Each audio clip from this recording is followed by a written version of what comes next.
Did you know that the US, along with the Allies, defeated the Axis powers in World War II?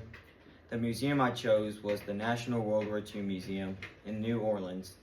I think it's important for many people to learn about World War II because this war is the reason the US is so advanced now. I am credible to inform my audience about World War II because of the research I have done. Today, I'll be showing 3 exhibits. Exhibit A is Road to Tokyo. This was the reason the US got involved in the war, after the Japanese attacked Pearl Harbor. Exhibit B was the Road to Berlin. After the US was on the way to Berlin to attack Hitler, they faced many challenges. Exhibit C is the D-Day invasion of Normandy. This was about how Normandy attacked the US after the D-Day invasion. I hope that my audience learned about how many individuals sacrificed their lives to defeat Hitler and the Axis power. One memorable event of the war was D-Day. D-Day was the reason we got involved in the war, and the US and the Allies won. It is important to see why the US entered the war, and my Exhibit A talks about why they entered. Exhibit A, Road to Tokyo. On December 7, 1941, Japanese attacked Pearl Harbor. 4 days later, Germany and Italy declared war on the United States. Americans, enraged, were determined to avenge an attack on their territory. However, daunting challenges laid ahead. Facing the Rising Sun takes visitors into the moment of history, introducing the key leaders whose loyalties and ambitions define the war's moments. The source I used to help me find this information was the National World War II Museum.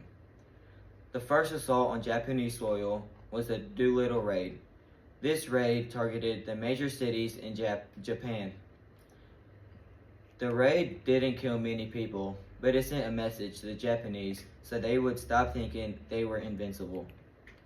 The final months of the war saw unpredicted destruction. With the furious bombing of Tokyo and the other Japanese cities, the US told the Japanese to surrender, but they didn't listen, so the US dropped the bombs of Hiroshima and Nagasaki, putting an end to the war in 2 devastating strikes. This was known as the endgame against Japan. The source I used to help me was Navy.mil. After the US finished the Japanese, they had an eye on Berlin. Exhibit B, Road to Berlin.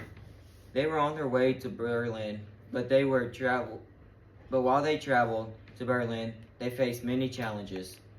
In June 1940, the US and British troops assaulted the Axis in Africa to secure the Mediterranean stronghold before attempting to attack in Hitler's fortress, Europe. Also known as the Desert War, this immersive 1,500 square foot space convoys the landscape of Tunisia as the American forces attempt to stem Nazi tide. Surrounded by desert and rocky landscape, visitors see projection of tanks rolling over the sand and get up close to dozens of weapons displayed. The source I used was Quora.com. The longest and largest battle of the 6-week Battle of the Bulge, the US Army's largest battle of World War II. Hitler launched a surprise winter counterattack through the Ardennes forest to drive the Allies back. Grappling with bitterly cold weather, more than 600,000 men fought desperately to halt the Germans. American troops advancing into Germany witnessed and experienced unimaginable violence and destruction. The final gallery reveals the last major obstacles of taking Germany bridges on the Rhine. Lengths of Hitler would go to almost destroying his own people. Finally, the ultimate surrender of Germany, thus ending the war in Europe. The source I used to help me find this information was History.com. Even though the US defeated Germans and the Japanese, D-Day was the whole reason the US got involved into the war. Exhibit C, the D-Day invasion of Normandy. The D-Day operation of June 6, 1994 brought together the land, air, and sea forces of the Allied armies in what became known as the largest amphibious invasion in military history.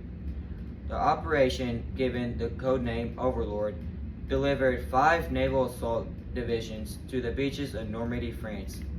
Listen to this third floor gallery, and you will understand that the Allies faced in Normandy, Hitler's Atlantic Wall.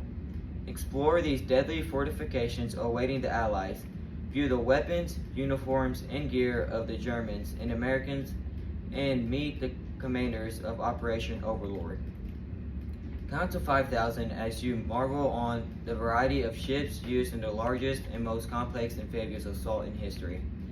The artifacts and stories of individual soldiers who participated in the invasion put a human face on the most decisive day of World War II, June 6, 1994. Hear from men who fought in Omaha, Gold Juno, and Sword Beaches. Finally, take a moment to contemplate the ultimate cost of victory. The source I used were the Eisenhower Presidential Library and Britannica.com. My goal was to inform my audience about the major parts of World War II. Exhibit A, Road to Tokyo, Exhibit B, Road to Berlin, and Exhibit C, the D-Day invasion of Normandy. I hope that my audience learned about how many individuals died so that the U.S., along with the Allies, could defeat Hitler and the Axis powers. One memorable event of the war was D-Day. This event was the reason the U.S. got involved in the war and also won the war. Thank you for listening.